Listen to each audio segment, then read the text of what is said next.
বাঙালি কিছু পরিবার এরকম আছে যারা অনেক কষ্ট করে বড় ছেলেকে মানুষ করে এবং অভাব অনটনে ভরা সংসারে যখন ভাত পাইতে ভাত পায় না, নুন আনতে পান্তা ফুরায়, এইরকম পরিস্থিতিতে বড় ছেলেকে বিয়ে করায়, বউকে দিয়ে ঘর সংসারের কাজ বান্দিগিরির মতো করায়, আর ছেলেকে দিয়ে বাইরে কামাই করিয়ে নিয়ে সংসারের উন্নতি করায়।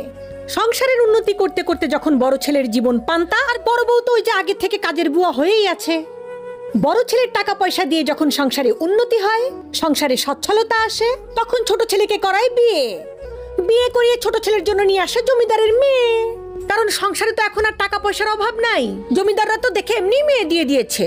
ছোট ছেলেকে বিয়ে দিয়ে জমিদারের মেয়ে নিয়ে আসার পর তখন আর বাবা মায়ের বড় ছেলেকে ভালো লাগে না। বড় ছেলে তখন তাদের কাছে খ্যাত, তার কথা বলার ঢং ভালো না, উঁচু লেভেলের সাথে মিশতে পারে না। বড় ছেলেকে তখন জাতের মনে হয় না, কোনো পদের মনে হয় না, আধুনিক মেন্টালিটি বলে তার মধ্যে কিছুই নেই। আর বড় ছেলের বউ, সে তো পুরোপুরি একদম